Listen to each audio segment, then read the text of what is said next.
Ari ijambo nshaka kugira ngo tuvugeho wewe untiza amatwi, riboneka muri Yona ibice 2 umurongo wa 11, riravuga ngo Uwiteka ategeka urufi ruruka Yona ku musozi. Nyegera mvuga ibintu bikomeye, ntega amatwi muri iyi minota mike, ndabizi neza ko ubuzima bwawe bugiye guhinduka. Ihangane dusengane, zamura kwizera kwawe kuko hari ibintu bigiye gukoreka mu izina rya Yesu. Shuti mwene data mukundwa muri Kristo Yesu, reka nze ngwibutse iki kintu mbere ko ninjira ahandi hantu. Ibuka ko ubuzima ubugingo bukora icyaha uzapfa. So tout d'abord manza wikuremo ibikurimo, umanze ufate umutima wawe uwukonekite mu Mana, uve mu ntege nke wari urimo, uve mu byaha wari urimo, uve mu mafuti wari urimo, uzirikane ko ubugingo bukora icyaha buzapfa. Hanyuma twinjire mu kanya ko gusenga no kwinjira mu gihe cya Delivrence, ariko ibi bintu bizirikane.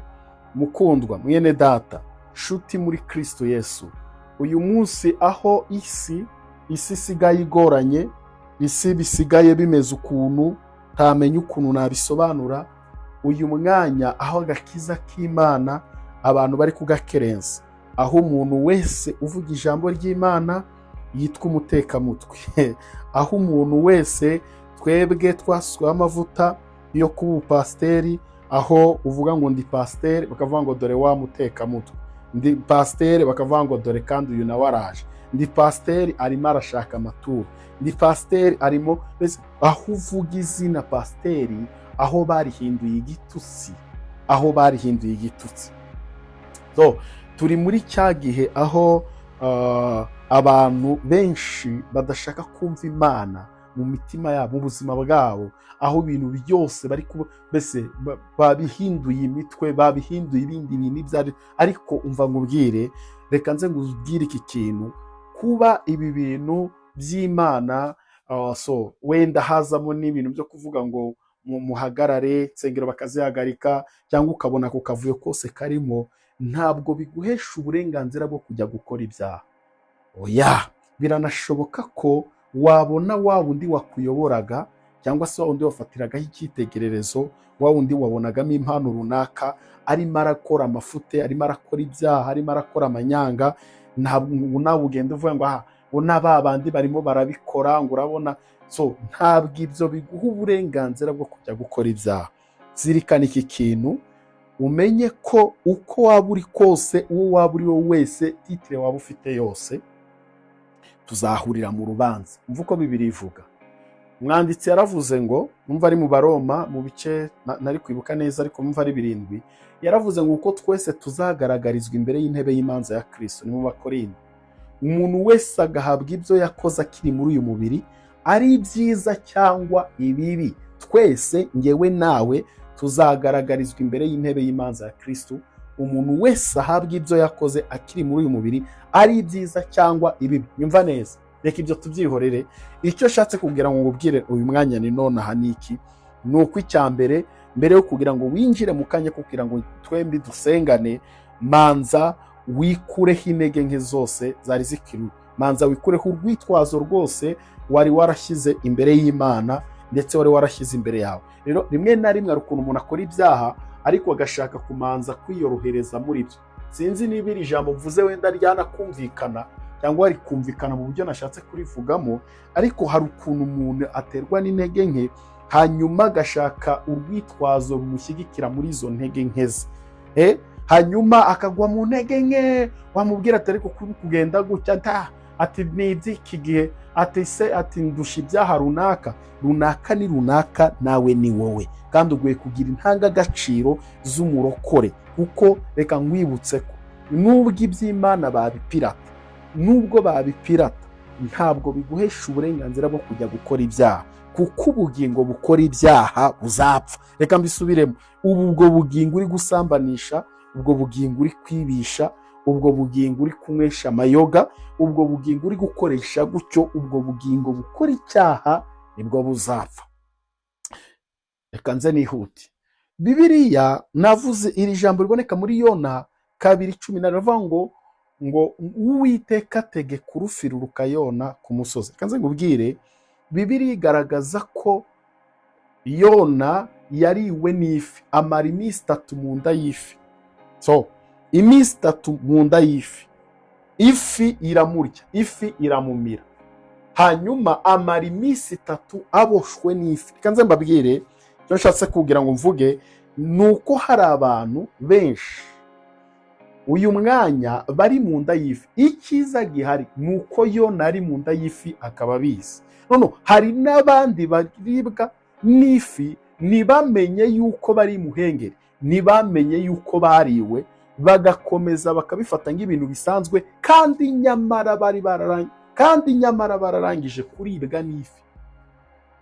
Ibyo bintu abantu ntibabizi, ariko hari igihe neza abantu babarangije kuribwa, bari ahantu haboshye, bari mu mwijima. Sinzi niba waba uri mu nda y'ikintu hanyuma ngo habe hari umucyo namukubona. Amwe mu masengesho ya Yona yarasenze aravuga ngo mbese Uwiteka Imana, birashoboka ko nzongera kureba ku musozi wawe wera, birashoboka ko nzongera kureba ururembo rwera, birashoboka, kuko aravuga ngo dore umuhengeri, amazi y'ikuzimu yarandengeye, ngoswe n'umwijima, mbuditswe n'igicucu cy'umwijima. Ahantu yarari hari mu mwijima. Ikibazo, Yona we yarariwe arabimenya, ajya mu nda y'ifi arabimenya, ntabwo yagezemo ngo yicare, yafashe igihe cye arasenga. Kubera iki?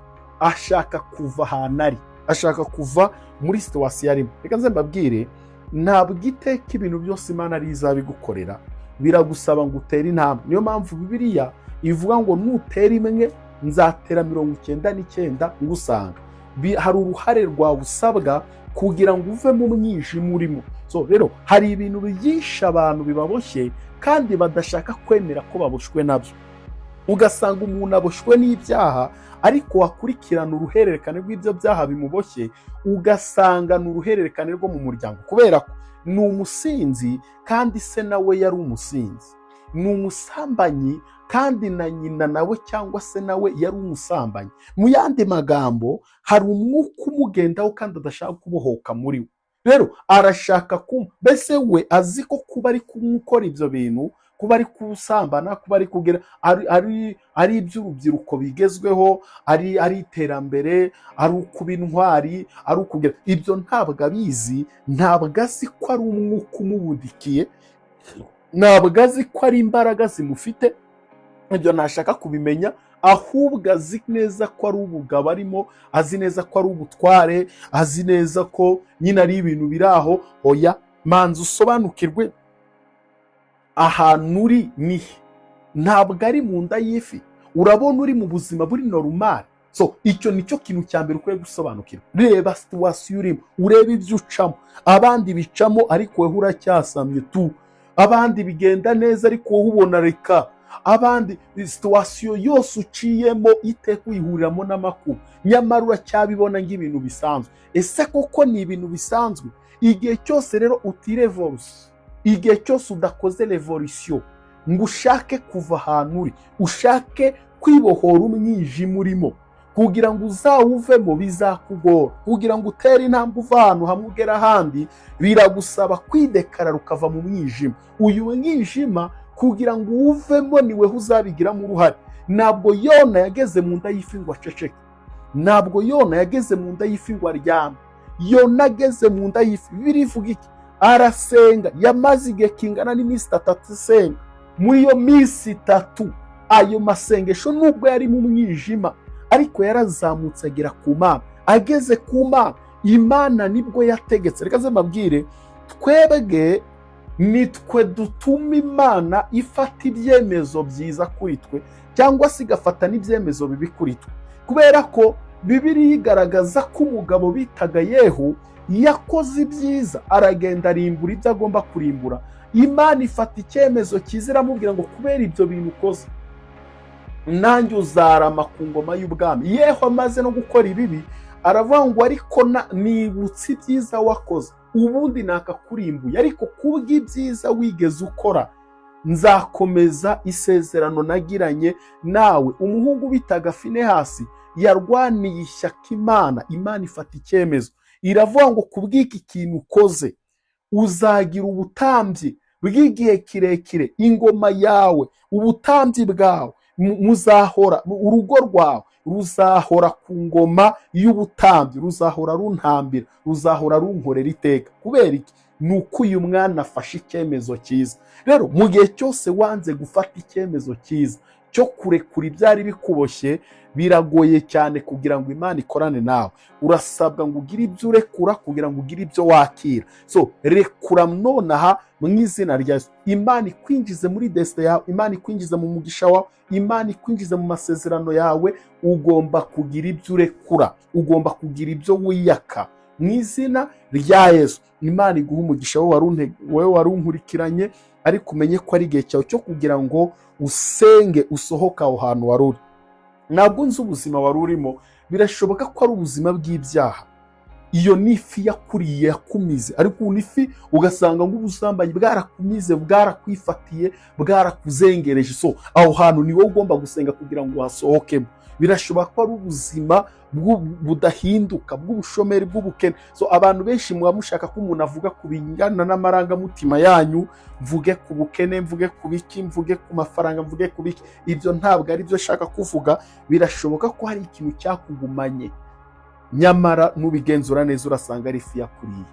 Birashoboka. Sinzi umwijima wari urimo, sinzi umwijima umazemo iminsi, sinzi umwijima umazemo igihe, ariko ndashaka ngo uyu mwijima wari ugufite ukurekure mu izina rya Yesu. Uyu mwijima wari ugutindanye urekure ubuzima bwawe, urekure ubuzima bwawe, urekure ubuzima bwawe, nawe bigiremo uruhare. Niweho wenyine ugomba kubigiramo uruhare. Manza ubabazwe n'aho uri, manza ubabazwe n'ibyo urimo, manza ubabazwe n'ahantu Satani agushyize. Numara kubabazwa nabyo, ni wowe urikura aho hantu. Hanyuma Imana nayitegeke mu izina rya Yesu, itegeke uwo mwijima kukurekura, ukuruke ku mucyo, ukuruke mu mucyo mu izina rya Yesu. Ubuntu n'amahoro by'Imana bikomeze biganze mu mutima wawe. Ndakwibutsa ko ari ukubohoka, ni ikiganiro cyo kubohoka, cyo kwakira, cyo guhabwa ubuzima.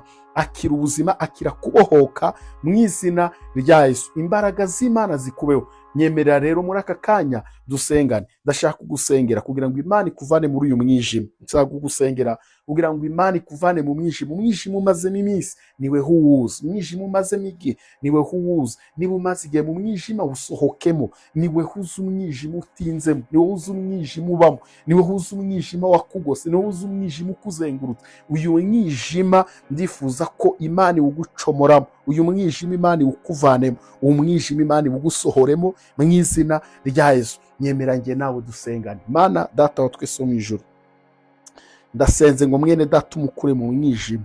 Iyi fi yari amazemo iminsi, iyi fi yari yaramuriye, iyi fi yari imubitse, nonaha nimurekure mu izina rya Yesu. Birashoboka ko ari ifi y'ubusambanyi, ubusambanyi bukaba bwaramuboshye. Mu izina rya Yesu iki cyaha nikimurekure. Birashoboka ko ari ifi y'uburiganya, y'ububeshyi.